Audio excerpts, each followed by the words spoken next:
Hello and welcome to CookbooksLive.com. My name is Stephen Freeze, your host, and cookbooks are my passion. I have well over 2,000 cookbooks of all different genres. In addition to being a cookbook collector, I'm also a professor of hospitality management at a college. I am also a food columnist for the New Haven Register, and I am a food blogger as well. In addition to that, I have worked on some interesting projects recently, and one of them is the development of a culinary walking tour of downtown New Haven, a historic city in which I live. I'm also the developer of several local food events, and one of them is the local Iron Chef competition. As you will see from episode to episode, I am going to talk about cookbooks, and this is the debut episode of CookbooksLive.com.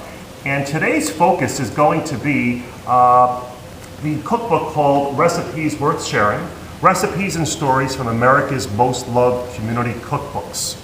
And it's one of many, many cookbooks that just happened to pop out at me on the bookshelf. And we're going to talk about cookbooks that deal with special ingredients, healthy cookbooks, vegetarian cookbooks. We're going to talk about celebrity cookbooks, single ingredient cookbooks, and on and on and on. And I am sure that eventually there'll be some cookbooks that meet your fancy. So keep on checking in to see what we're talking about in the field of cookbooks. The book in front of me has 500 recipes from 82 community cookbooks. Yes, 82 community cookbooks are in this one compendium of recipes. And they're from 26 different states, all in this cookbook.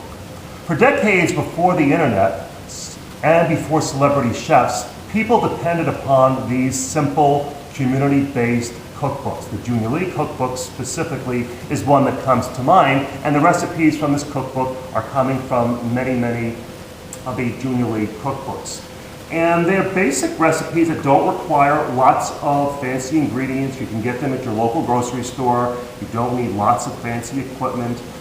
Just whatever you have at home will work. You don't need to go out and buy expensive equipment to make the recipes from these wonderful community cookbooks. And actually, many people still depend upon these community cookbooks for their cooking. Again, simple, down-home recipes. And the author of this book, Sheila Thomas, had a mission to share the rich history of this cookbook form, the community local cookbook, and its role that it played in American history. And Sheila, like myself, in speaking with her on the telephone, has a passion of collecting the cookbook index cards, as you see on the front cover of the book. One of the featured recipes in this cookbook is called the Huguenot Tourte, and it's from the Charleston Receipts cookbook that was printed in 1951. Yes, 1951, and it is actually the oldest Junior Lee cookbook that has been in continual print. Community cookbooks, as many of you might know, is really more than just a collection of recipes. It brings you to places that you probably have never been to and perhaps will never even get to see. Small towns, small town living, small town recipes that represent all different regional cuisines, ethnic cuisines, dealing with various family and societal traditions of the various contributors to these cookbooks. I enjoyed really reading these stories that appeared in the pages of this cookbook, specifically a little about the history of the organization, what made their cookbook come about, what it's supporting in the local community. And we're going to take a look at a few of those pages in a few moments. What I'd like to look at for a moment is actually the one recipe I just spoke about a few moments ago, the Huguenot Tourte. 8 ingredients, 8 simple ingredients are in this recipe. Eggs, sugar, flour, baking powder, salt, apples, pecans or walnuts, and vanilla. I bet you all have those 8 ingredients right now in your cupboards and refrigerator. Very simple, very, very simple to make.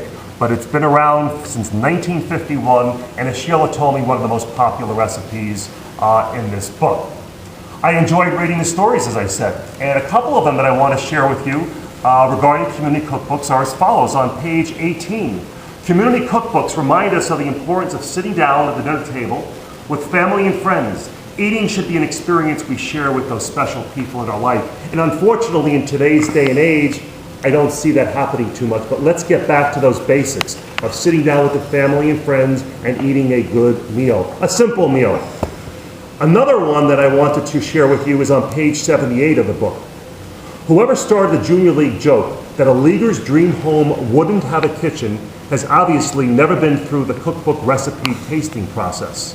Leave it to a junior leaguer to find a way to use a daily task like cooking as a way to raise funds to benefit the community. Yes, these junior league cookbooks definitely benefit the community. And the third one that I want to share with you is on page 85 of the book.